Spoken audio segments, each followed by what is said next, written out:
행복한 성도 45번째 시간으로 특별히 대림주일 첫 번째 시간으로 오늘 하나님 말씀 나누고자 합니다. 어느 날 집사님 한 분이 이런 말씀을 하셨습니다. 목사님, 제가 어제 꿈을 꾸었는데 주님을 만났어요.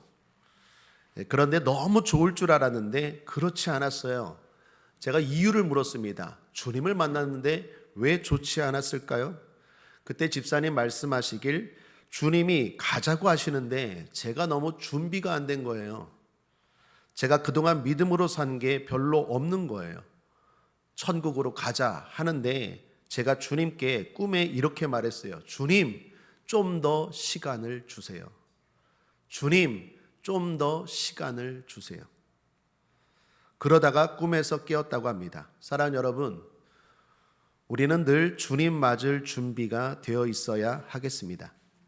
옛날 섬기던 교회에서 수련회 프로그램을 총 진행한 적이 있었습니다. 어떻게 하면 우리 성도님들이 여름 휴가 기간을 맞이해서 잘 재충전할까? 교육자 회의 끝에 관 체험에 대한 의견이 나왔습니다. 좋겠다 싶어서 열심히 준비했습니다.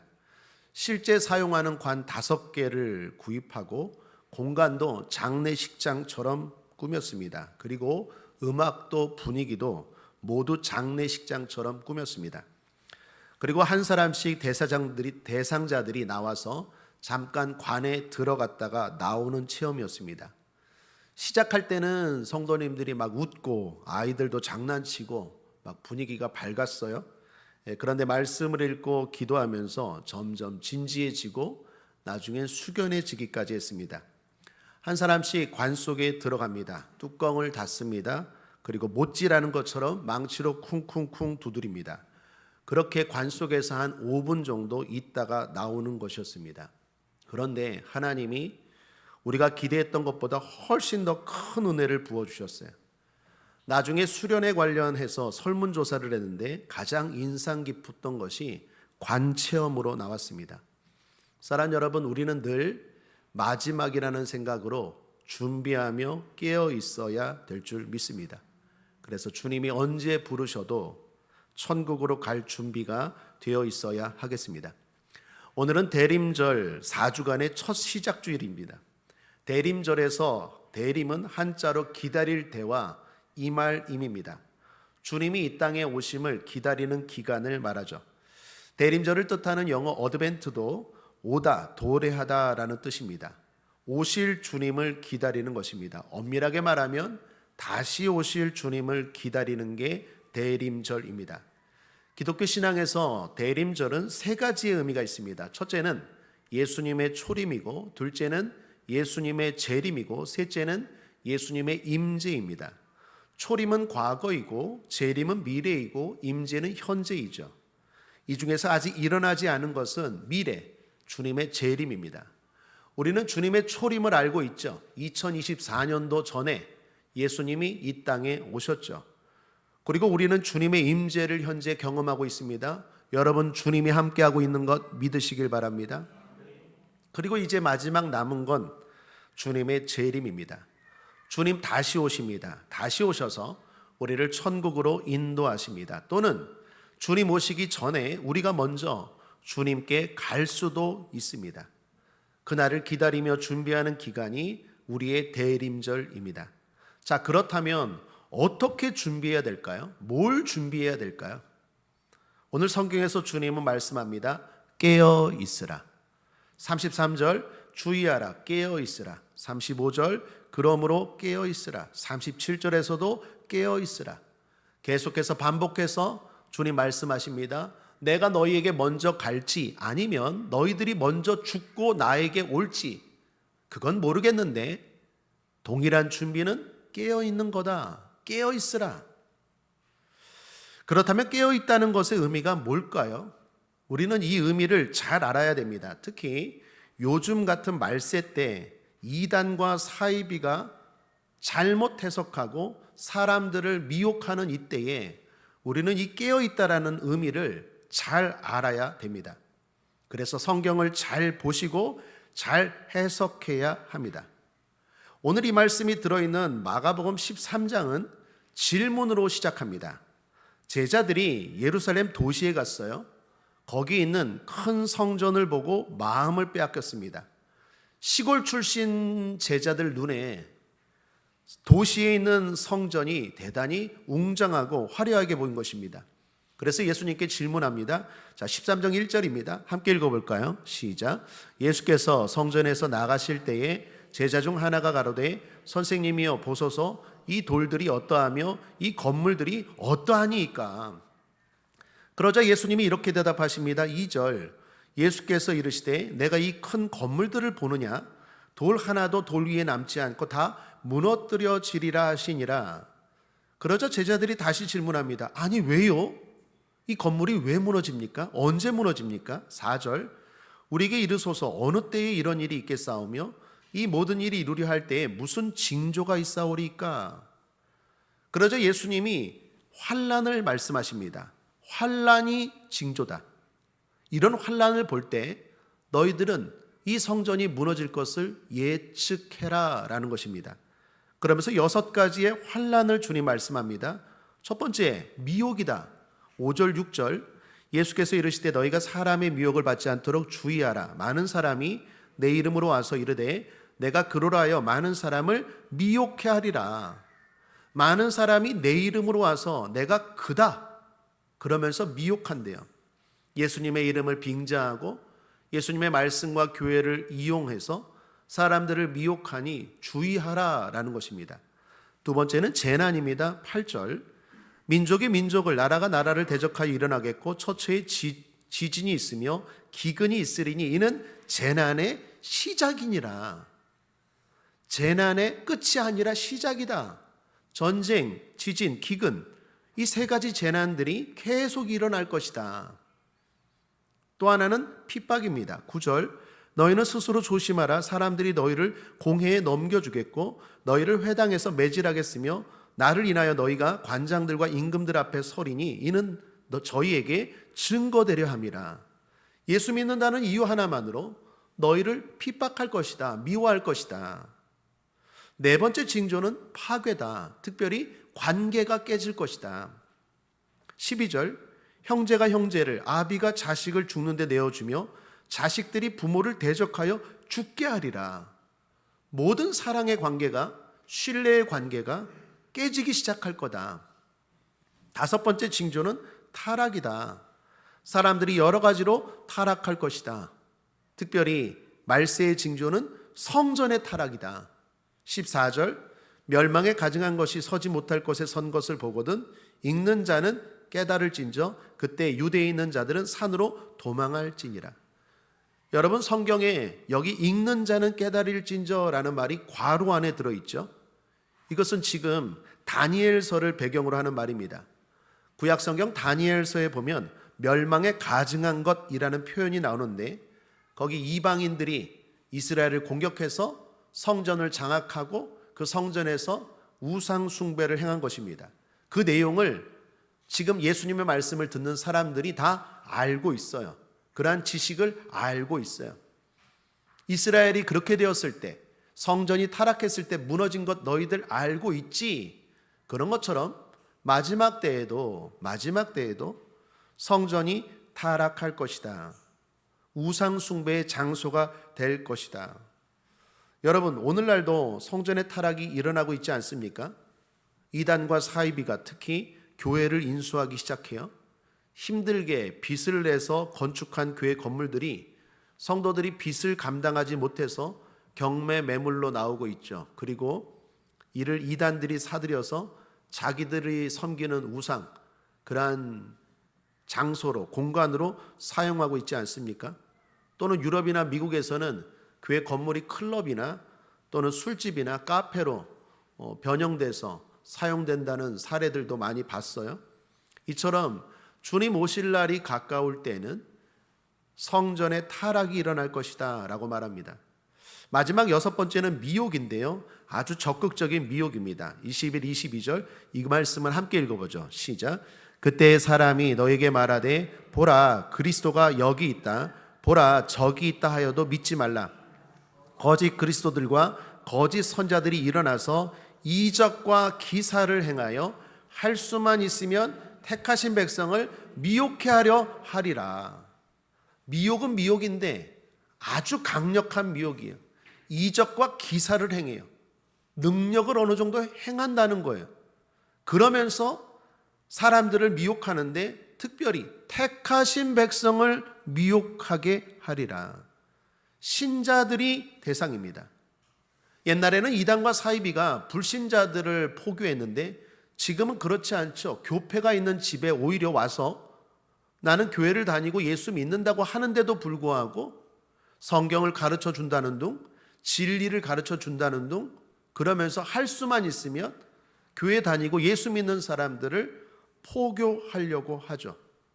공개적으로 적극적으로 홍보도 합니다. 버스 같은 데 막 붙었죠. 무슨 대집회, 그 이단 집회예요. 현수막도 걸고 TV 때로는 광고도 합니다. 이단과 사이비들이 이제 마지막 때가 되면 할 수만 있으면 택하신 성도들, 택한 하나님의 백성들을 미혹하려고 적극적으로 포교한다. 능력, 기사와 이적도 행한다. 그러니 깨어있으라, 주의하라 라는 것입니다. 우리나라 이단에 대해서 좀 더 말씀드리면 크게 세 부류의 이단 종파로 분류할 수 있습니다. 국내에서 자생한 이단이 있습니다. 여기에는 영생교, 장막성전, 신천지, JMS 같은 이단이 여기에 해당합니다. 우리나라에서 시작된 이단입니다. 이런 이단의 교주들은 대부분 자신을 신격화해요.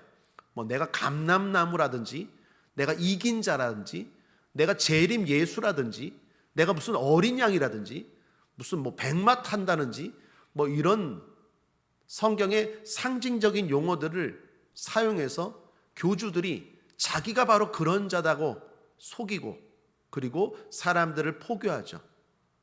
이게 심각한 게 대학교 안에도 서클 같은 게 있어요. 기독교 서클만 있는 게 아니라 이단 서클들이 대학교 안에 들어가서 포교하고, 또 얼마 전에 뉴스를 보니까 충청도의 어떤 국립대학교는 총학생회를 이단 아이들이 다 점령해서 5년 동안 그 학교 전체를 총학생회 임원들을 이단에 빠진 아이들이 장악을 해서 학교를 이상한 곳으로 아이들을 이상하게 포교하고 전도했다라는 기사도 봤어요. 요즘 이단들이 극성입니다. 두 번째는 해외에서 들여온 수입형 이단입니다. 안식교, 몰몬교, 여호와의 증인 같은 이단들이 수입형 이단이에요. 우리나라에서 시작된 이단이 아니라 외국에서 생긴 이단인데 우리나라에 들어온 이단이죠. 특별히 영종도에 여호와의 증인들 많죠. 이단입니다. 세 번째는 해외 수입형 이단 교리와 국내에서 생긴 이단 교리가 결합된 이단이에요. 대표적인 게 요즘 많이 성장하는 하나님의 교회. 원래는 안상홍 증인회였는데 안상홍이가 구원자다, 메시아다고 했는데 무슨 구원자 메시아입니까? 죽었어요? 죽었으면 사람들이 이게 거짓말이구나 라고 생각하고 나와야 되는데 그 부인 장길자라는 여자가 내가 그 신부다, 여자 하나님이다, 또 이런 말도 안 되는 논리를 펼치는데 거기에 또 포교되고 이름도 바꿨어요. 하나님의 교회로. 그래서 오히려 더 성장하고 있어요. 여러분 여기 보십시오. 여기서 주님이 말씀하신 징조들이 지금 우리 주변에서 일어나고 있습니까? 일어나지 않습니까? 일어나고 있죠.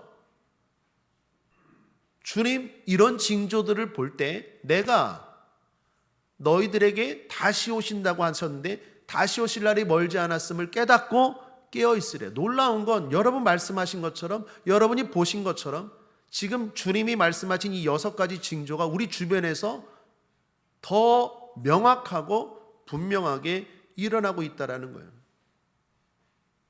특별히 이단과 사이비에 우리 성도들 빠지지 않길 바랍니다. 제가 신앙생활 열심히 할 때 한국교회 성도가 1200만이라 그랬어요. 목사님들 기도할 때마다 1200만 성도들, 10만 주의 종, 100만 교회 이러면서 막 기도했어요. 그런데 지금 1200만 아닙니다. 몇 년 전 조사했는데 대한민국 기독교 신자 수가 860만이래요. 860만도 제가 볼 때는 더 적을 것 같아요. 왜 이렇게 줄어들었을까요? 할 수만 있으면 택하신 백성들도 미혹하리라. 이단에 빠진 거예요. 한국교회 트렌드라는 책이 있습니다. 그 책에 보니까 이단에 속한 사람의 수를 말하고 있는데, 신천지 30만 명, 안식교 26만 명, 여호와의 증인 14만 명, 몰몬교 9만 명. 여러분, 이것만 합해도 90만 명이에요.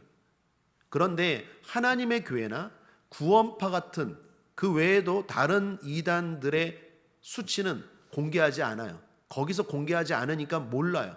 그런 수치까지 합하면 엄청나게 클 거예요. 제가 알고 있는 한국 이단 상담 연구소 발표에 따르면 이단에 빠진 사람들이 200만 명이 넘는다고 합니다. 점점 더 늘어나고 있어요. 그 말은 점점 더 주님 오실 날이 멀지 않았다라는 것입니다. 이런 6가지의 징조가 있습니다. 이런 징조들이 있으면 주님 오심이 임박했다라는 거죠. 그런데 이 6가지 징조가 우리 주변에서 일어나고 있어요. 지금 당장 주님 오셔도 이상하지 않을 만큼 그만큼 임박해 있다라는 것입니다. 징조를 보고 준비하라라는 거죠. 한 번은 어떤 성도님이 안수기도를 부탁하셨어요. 어떻게 아프시냐고 여쭤봤더니 목사님, 어지럽고 두통이 생기고 눈도 침침하대요. 그리고 말도 헛나온대요. 그래서 목사님 기도해 달래요. 제가 기도해 드렸어요. 그리고 나서 제가 집사님께 말씀드렸어요. 집사님, 저는 의사는 아니지만 오늘 기도받고 병원에 한번 가보시는 게 좋을 것 같아요. 중풍 증상 아닌가 생각해요. 그랬더니 그분이 기도받고 그 다음 월요일 날 바로 큰 병원에 가서 검사 받았는데 제가 맞췄어요. 뇌졸중 초기 증세였어요. 의사분이 말하더라고요. 빨리 안 왔으면 큰일 날 뻔했다고. 여러분, 모든 병에도 징조가 있죠. 어지러워요, 말이 헛나와요, 불안해요, 눈이 침침해요. 중풍의 징조 같은데, 여러분, 징조라는 게 있어요. 예수님이 오시는 것도 징조가 있어요. 그런데 지금 돌아가는 상황이 심각해요. 주님 오실 징조들이 보이고 있어요. 주님 말씀하신 그대로 우리 주변에 일어나고 있다라는 것입니다. 빨리 준비하고 대처하는 게 지혜인 줄 믿습니다. 이처럼 주님은 징조를 말씀하셨어요. 그리고 그 외에 다시 오심에 대해서도 말씀하셨습니다. 그 오심도 6가지예요. 첫째는 강력하게 오신다입니다. 오시는데 아주 강력하게 올 것이다. 24, 25절. 그때 그 환난 후 해가 어두워지며 달이 빛을 내지 아니하며 별들이 하늘에서 떨어지며 하늘에 있는 권능들이 흔들리리라. 어두워지고 떨어지고 흔들립니다. 예수님의 초림은 약하게 조용히 오셨어요. 이스라엘의 한 마을 마국간에 연약한 아기의 모습으로 오셨지만 다시 오실 주님은 그렇게 약하게 조용하게 오지 않아요. 강력한 모습으로 오십니다. 두 번째는 확실히 오십니다. 26절. 그때 인자가 구름을 타고 큰 권능과 영광으로 오는 것을 사람들이 보리라. 사람들이 보리라. 모두가 보도록 확실하게 오십니다. 세 번째는 갑자기 오십니다. 36절. 그가 호련히 와서 너희의 자는 것을 보지 않도록 하라.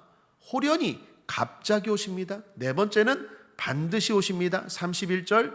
천지는 없어지겠고 쓰나 내 말은 없어지지 아니하리라. 다시 한번 강조하십니다. 분명히 오신다는 거예요. 다섯 번째는 아무도 모르게 오신대요. 이 말은 그때는 모른다라는 거예요.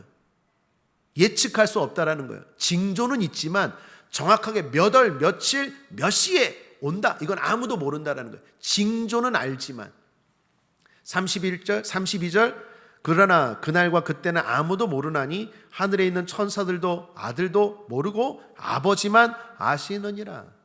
그리고 마지막 중요한 건 오셔서 모으신다는 것입니다. 함께 읽죠. 27절 시작. 또 그때에 저가 천사들을 보내어 자기 택하신 자들을 땅 끝으로부터 하늘 끝까지 사방에서 모으리라. 자기 택하신 자들, 끝까지 믿음을 지킨 자들, 그들을 하나님은 모으십니다. 왜 모으실까요? 천국으로 인도하려고 모으시겠죠. 자, 이러면서 결국 결론이 뭡니까? 깨어 있으라입니다. 제자들은 성전의 무너짐이 궁금했어요. 아니, 왜 이렇게 크고 화려한 성전이 무너지나? 그런데 주님은 성전의 무너짐을 마지막 종말과 연관지어 설명하신 것입니다. 마지막 종말 때 큰 성전 의미 없다. 큰 건물 의미 없다. 다 무너진다. 큰 교회 다닌다고 안주하지 마라, 자랑하지 마라. 그거 헛된 거다. 다 무너진다. 진짜 중요한 건 건물 성전이 아니라 너희들 한 사람 한 사람 성전이다. 그게 중요하다. 큰 교회 다닌다고 중요한 게 아니라 큰 건물 보고 넋을 잃고 기죽지 말고 너희 한 사람 한 사람이 성전인데 너희 한 사람 한 사람이 깨어 있어야 한다라는 얘기예요. 그러면서 37절에서 다시 한번 이 부분을 강조하십니다. 37절, 깨어 있으라. 내가 너에게 하는 이 말이 모든 사람에게 하는 말이니라 하시니라. 모든 사람입니다. 여기 모든에는 저와 여러분도 해당되는 줄 믿습니다. 자, 그렇다면 이제 중요한 과제만 남았죠. 깨어있다는 것은 진정 무슨 의미일까요? 잠도 자지 말고 늘 활동하라는 것일까요? 아니면 생활을 접고 교회에서만 살라는 걸까요? 학교도 다니지 말고 직장도 버리고 어느 장소에 모여서 주님 오심을 기다리라는 것일까요? 이거 잘 들어야 됩니다. 왜 그러냐면 실제로 이단과 사이비 가운데 아마 지금도 있을지 몰라요. 이 말씀을 이용하고 빙자해서 사람들을 미혹해서 주님 오실 때 깨어있으라고 하지 않았느냐. 그러니 우리끼리 모여서 공동생활하고 가정도 버리고 형제도 버리고 집도 버리고 다 이리로 와라. 여기가 천국 가는 유일한 출구다. 그러면서 사람들을 미혹합니다. 그래서 성경 말씀을 잘 보고 잘 해석해야 됩니다. 여러분, 답은 어디에 있습니까? 항상 성경에 있어요. 그리고 주님이 하신 말씀 안에 답도 들어 있습니다. 그렇다면 깨어있는다는 것에 진정한 주님이 말씀하신 의미와 의도는 뭘까요? 자, 그 답이 34, 35절입니다. 주님이 깨어있으라, 이런 징조를 보고 깨어있으라, 내가 이렇게 올 텐데 깨어있으라 라고 말하면서 하나의 비유를 드십니다. 자, 34, 35절 함께 읽죠. 시작. 가령 사람이 집을 떠나 타국으로 갈 때 그 종들에게 권한을 주어 각각 사물을 맡기며 문지기에게 깨어있으라 명함과 같으니, 그러므로 깨어있으라. 집주인이 언제 올는지, 혹 저물 때에 일는지, 밤중에 일는지, 다굴 때에 일는지, 새벽에 일는지 너희가 알지 못함이라. 가령, 예를 들어 라는 말이에요. 주님이 깨어있으라는 게 어떤 의미인지 우리로 하여금 잘 알게 하기 위해서, 이해하기 위해서 예를 들어 설명했는데, 이 예를 보면 깨어있다는 것에서 세 가지 의미를 발견할 수 있습니다. 자, 첫째, 한번 따라하겠습니다. 나에게 권한과 사명이 있음을 아는 것입니다. 자, 이게 첫 번째입니다. 깨어있으라. 내가 어떻게 해야 주님 맞이할 때 주님 좀 더 시간을 주세요, 그러지 않고 할렐루야 마라나타 주 예수여 오시옵소서 갑시다, 이렇게 담대하게 살 수 있을까? 그 첫 번째 의미, 깨어있으라는 나에게 권한과 사명이 있음을 알고 사는 것입니다. 여기 주님의 말씀에서 주목할 것은 권한을 주어 사물을 맡기며 라고 말하죠. 34절에 주님이 권한을 주셨습니다. 저와 여러분에게 권한을 주셨어요. 이 권한은 다른 말로 권세입니다. 그러니까 원어로 엑수시안인데 여기서는 권한으로 번역을 했는데 다른 곳에서는 권세로 번역했습니다. 예를 들어 마가복음 1장 22절에 뭇사람이 그의 교훈에 놀라니 이는 그 가르치시는 것이 권세 있는 자와 같고 서기관들과 같이 아니함일러라. 사람들을 놀라게 하는 말씀의 권세, 여기 권세가 바로 엑수시안, 권한, 우리에게 준 권한과 같은 말입니다.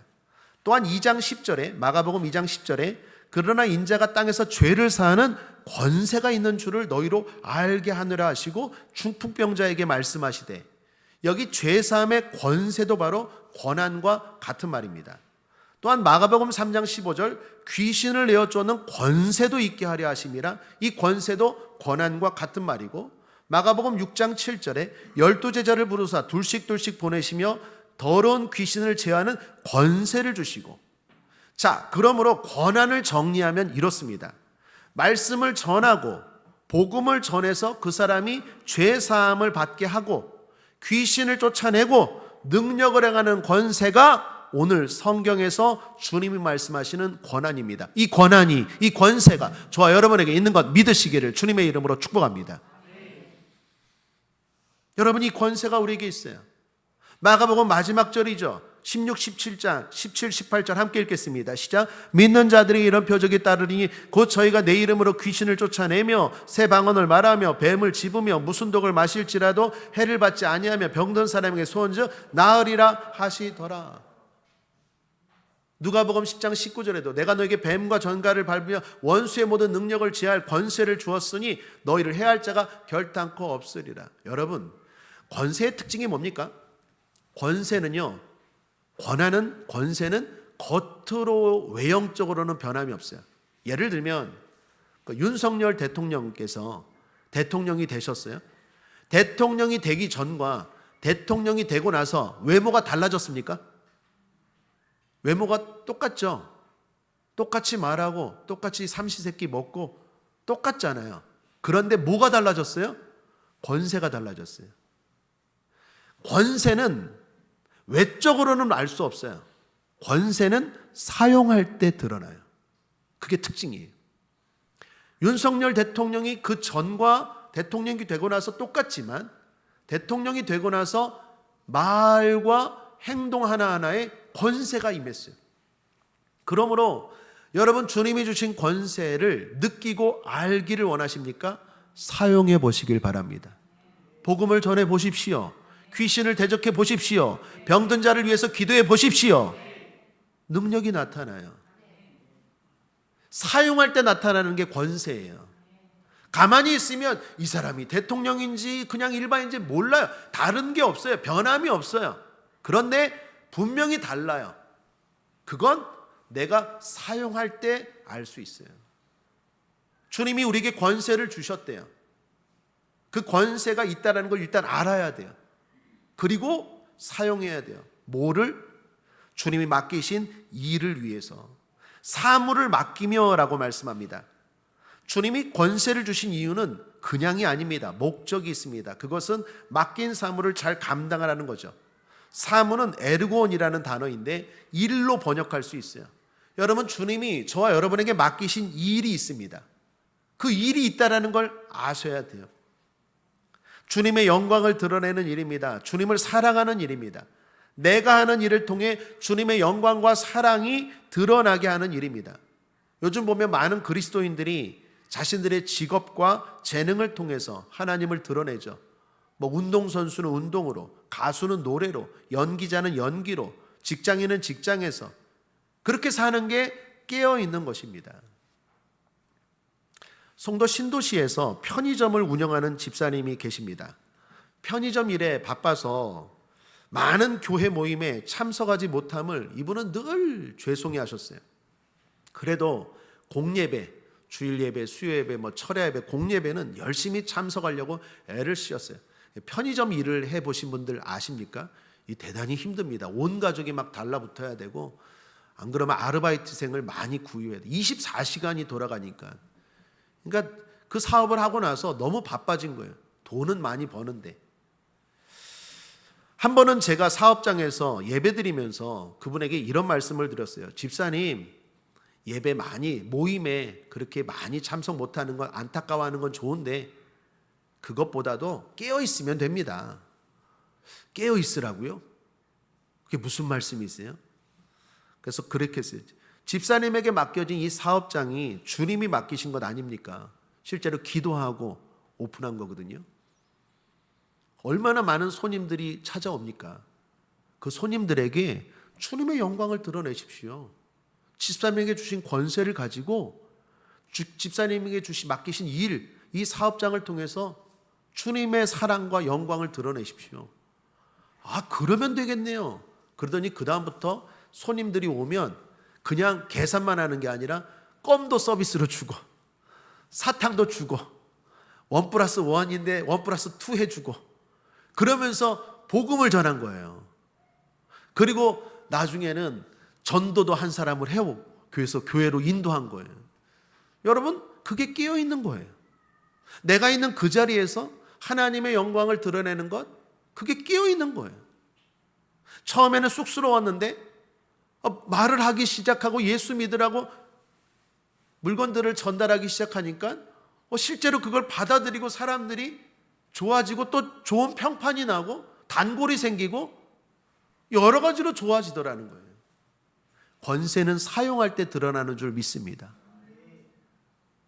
둘째로 깨어있다라는 건 나의 사명을 남과 비교하지 않는 것입니다. 34절을 다시 보시면 가령 사람이 집을 떠나 타국으로 갈 때 그 종들에게 권한을 주어 각각 사물을 맡기며, 여기 각각이라고 말합니다. 각자에게 주신 사명이 다르다라는 거예요. 여러분, 간혹 성도끼리 비교하는 사람이 있습니다. 누구는 이렇고 누구는 이렇다. 또는 성도들끼리 간혹 교회를 비교하는 경우가 있어요. 이 교회는 이런데 우리 교회는 이렇다. 여러분, 물론 좋은 성도, 좋은 교회를 보면서 도전을 받는 건 좋은 일이에요. 우리도 저 성도처럼, 우리도 저 교회처럼 해야겠다. 좋은 일입니다. 그런데 판단하면 안 좋은 거예요. 예를 들어 도전을 받는 것과 비교하고 판단받는 것의 차이는 이거예요. 저 교회를 보면서 우리는 더 잘하네, 우월의식을 갖는다면 그건 잘못된 거예요. 반대로 저 교회를 보면서 열등의식을 갖는다면 그것도 잘못된 거예요. 도전은 받는 건 좋아요. 우리도 열심히 하자. 그런데 비교하면서 우월이든지 열등이든지 이런 걸 갖는 건 잘못된 거예요. 주님은 말합니다. 각각이에요. 그 교회는 그 교회 나름대로, 그 성도는 그 성도 나름대로, 우리는 우리 나름대로의 사명이 있는 줄 믿습니다. 우리 교회 안수 집사님들, 우리 교회 권사님들 많습니다. 각각 사명이 달라요. 서로 비교하면서 우월의식, 열등의식 가지면 안 되고 서로 도전을 주면서 서로 격려하면서 나에게 주신 그 일을 찾고 거기에 최선을 다하는 것, 그것이 깨어있는 것입니다. 그러므로 여러분에게 맡기신 일을 찾으셔야 돼요. 하나님께서 여러분에게 어떤 것을 맡기셨는지. 마지막 셋째입니다. 한번 따라할까요? 나의 사명을 모든 일에 우선으로 삼는 것입니다.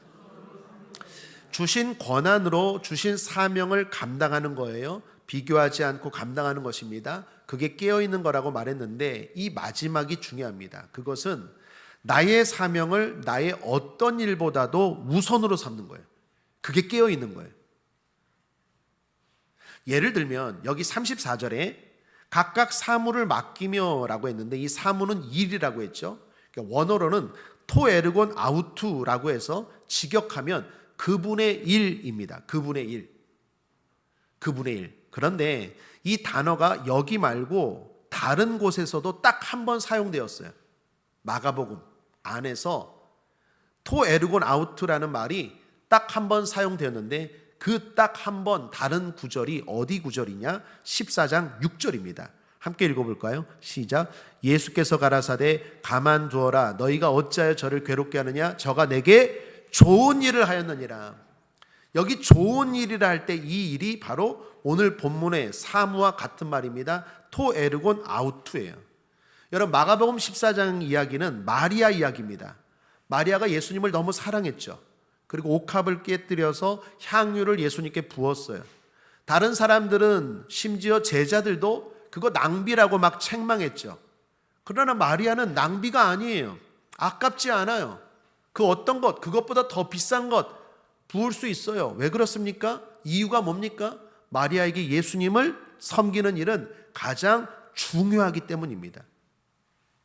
이에 대해서 주님이 칭찬하시고 축복하신 말씀이 여러분이 읽은 마가복음 14장 6절인데 거기에 바로 그 좋은 일과 오늘 우리가 읽은 마가복음 13장의 이 일이 같은 단어예요.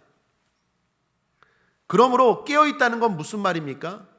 주님이 나에게 맡기신 일이 내 인생에서 가장 먼저다, 최고다라고 생각하고 살아가는 것이 깨어있는 거예요.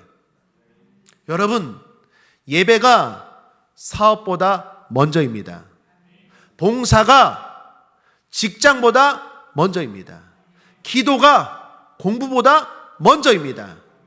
그게 깨어있는 거예요. 내가 할 것 다 하고 그 다음 나머지 시간에 여력이 되면 이건 깨어있는 게 아니에요. 그렇게 인생을 살면 더 힘들어져요. 깨어있다라는 것은 주님이 나에게 맡겨신 그 일이 항상 먼저예요. 예배드리는 일, 봉사하는 일, 나에게 맡겨진 사명, 기도하는 일, 영혼을 돌보는 일이 우선이에요. 그걸 위해서는 그 모든 것도 아깝지가 않아요. 이게 너무 소중해요. 사람들은 왜 그렇게 낭비하냐? 비난하고 너 왜 그렇게 사냐? 아니, 난 그렇게 생각하지 않아. 나에겐 이게 너무나 소중해. 나에게 이게 너무나 귀해.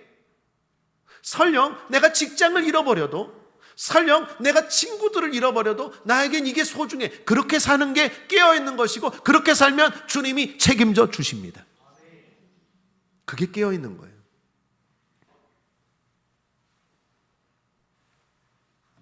애터미 회장인 박한길 성도님의 간증을 보았습니다. 애터미가 많이 성장했죠. 엄청난 기업이 됐죠.